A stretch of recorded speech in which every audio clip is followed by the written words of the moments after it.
Assalamualaikum warahmatullahi wabarakatuh.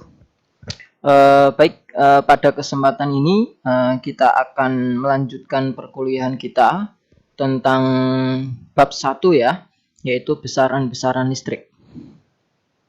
Sebelumnya kita sudah sampai kalau nggak salah di daya listrik ya, atau mungkin ada yang masih sampai sumber tegangan listrik juga ada. Nah, untuk itu hari ini kita akan mengulang sedikit tentang daya listrik. Nah, kemudian nanti kita akan lanjutkan ke materi selanjutnya.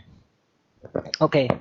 Untuk daya listrik ya. Jadi daya listrik itu bisa didefinisikan sebagai energi yang dihasilkan atau diserap pada selang waktu tertentu.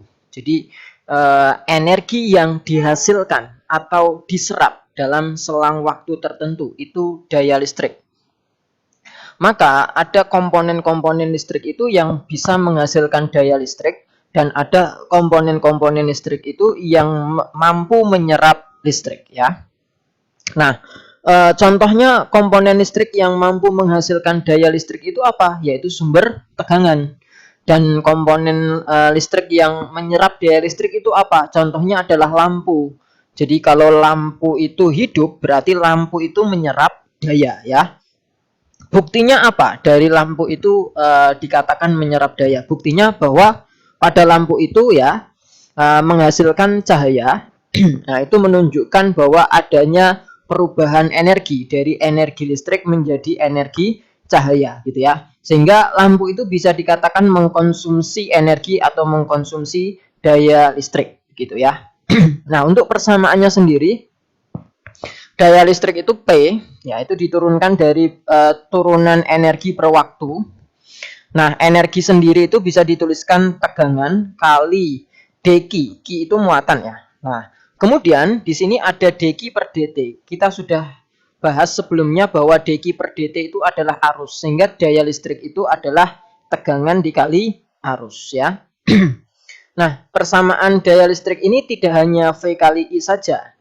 Dengan cara mengubahnya atau mensubstitusikan dengan hukum Ohm, di mana hukum Ohm itu V sama dengan I kali R, atau I sama dengan V per R, maka nanti kita bisa dapatkan daya listrik itu selain V kali I adalah I kuadrat kali R, atau V kuadrat per R ya. Jadi persamaan daya listrik ini ada 3, yaitu V kali I kuadrat kali R, dan V kuadrat per R gitu ya. Oke, sekarang kita masuk ke aplikasi daya listrik. Lampu pijar ya. Kita atau di rumah kita rata-rata ada yang namanya lampu pijar ya. Nah, lampu pijar tersebut itu memiliki spesifikasi. Biasanya tertulis tuh di kayak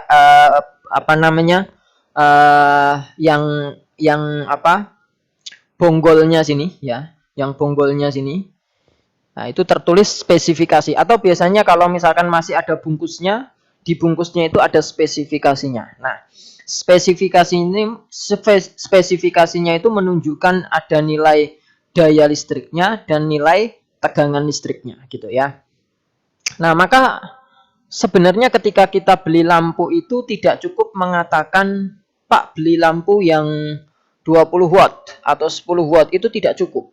Harusnya dikasih pelengkap, yaitu tegangannya berapa. Karena nanti ketika tegangan yang tertera itu berbeda dengan tegangan dari PLN, mungkin tidak 220 begitu, maka ya lampunya itu tidak akan menyala gitu. Meskipun daya listriknya sama ya.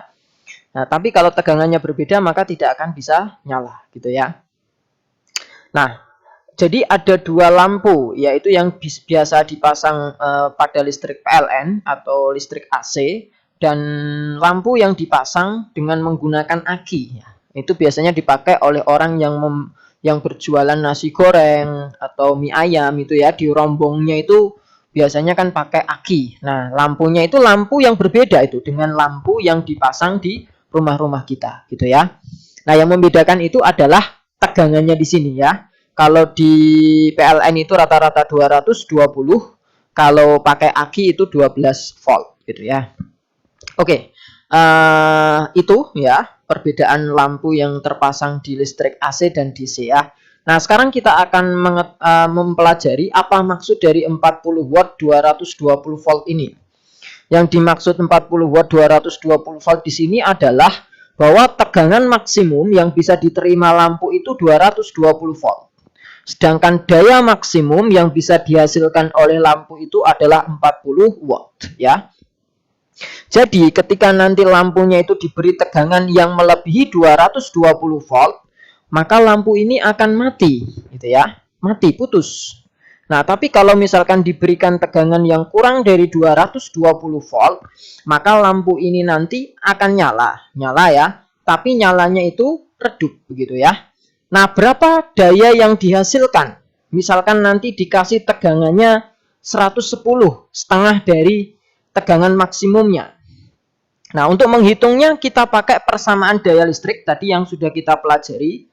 Nah, kita pakai yang V kuadrat per R. Nah, kenapa kok pakainya V kuadrat per R? Karena memang tegangannya yang diubah ya. Terus karena lampunya yang dipakai sama, hanya tegangannya saja yang berubah, maka R-nya ini sama ya, R-nya ini sama karena R itu menunjukkan jenis lampunya. Oke. Nah, karena lampunya sama, R-nya sama sehingga R-nya bisa dicoret. Nah, sehingga kalau kita bandingkan tuh ya, daya nanti yang dihasilkan dibanding dengan daya maksimumnya, itu rumusnya kan harusnya V kuadrat per R, ini juga V maksimum kuadrat per R. R-nya tapi dicoret sehingga didapat persamaan seperti ini ya, gitu. Oke. Itu aplikasi yang pertama untuk lampu pijar ya. Nah, aplikasi yang kedua sekarang. Aplikasi yang kedua ini adalah transfer daya listrik dari sumber tegangan yaitu dari PLN, kemudian dikirim melalui kabel listrik ya. Kemudian diterima oleh warga atau masyarakat. Nah, ada 3 daya di sini yang akan kita perhatikan. Daya yang dikirim oleh PLN, daya yang hilang di perjalanan karena melalui kabel ya yang sangat panjang itu tentu ada daya yang hilang ya, dan daya yang diterima oleh warga. Oke. Nah, yang pertama, daya yang dikirim oleh PLN. Daya yang dikirim oleh PLN itu bisa kita tuliskan dengan persamaan P atau daya yang dikirim itu sama dengan tegangan yang dikirim kali I yang dikirim. Nah, atau P sama dengan V kali I ya. Boleh nggak ini diganti menjadi I kuadrat kali R atau V kuadrat per R? Jawabannya tidak boleh. Jadi khusus untuk aplikasi daya listrik pada transfer daya ini, daya listrik yang dikirim itu harus V kali I ya, V kali I. Karena dianggap di PLN ini tidak ada hambatannya ya, tidak ada hambatannya sehingga rumusnya cukup V kali I saja. Oke. Tidak boleh diubah-ubah lagi ya. Sedangkan kalau daya yang hilang gitu, karena pasti ada hambatannya di kabelnya, maka tentu pakainya yang ada R-nya. Cuman kalau kita lihat kabelnya kan rangkaiannya seri, kalau seri kan arusnya yang sama, sehingga lebih mudah pakai yang I kuadrat kali R dibandingkan yang V kuadrat per R. Ini juga kalau bisa nggak usah diubah-ubah persamaannya ya. Nah, nanti tambah susah kalau pakai V kuadrat per R. Nah, kemudian daya yang diterima oleh warga itu adalah daya yang dikirim oleh PLN dikurangi daya yang hilang. Begitu ya. Oke, sudah 2 aplikasi yang kita pelajari. Kita lihat contoh soal di sini. Ada sebuah lampu memiliki spesifikasi 16 watt 220 volt. Lampu tersebut hendak dipasang pada 2 sumber tegangan yang berbeda. Yang pertama, sumber tegangan yang tegangannya 12 volt DC ya, ini DC. Dan yang kedua adalah 55 volt AC ya. Tentukan daya yang dihasilkan lampu tersebut pada 2 sumber tegangan. Nah, jawabannya adalah untuk sumber tegangan pertama, lampu tidak akan menyala atau menghasilkan daya yang bernilai 0. Kenapa kok tidak menyala gitu?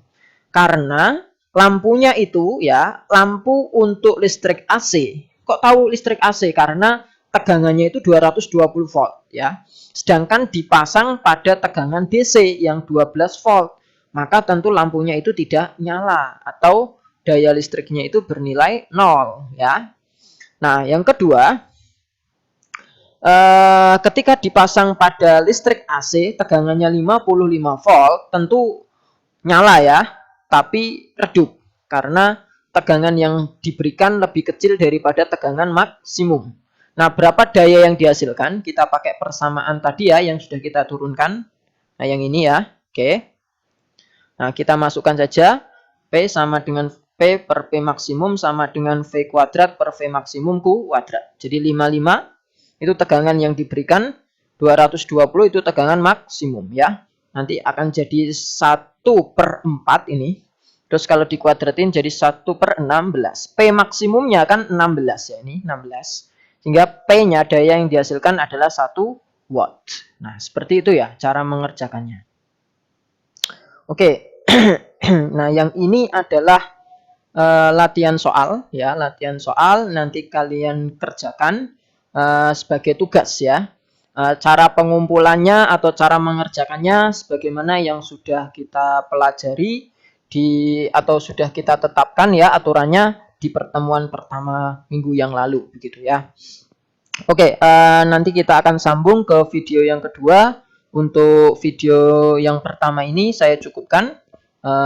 Semoga bermanfaat. Wassalamualaikum warahmatullahi wabarakatuh.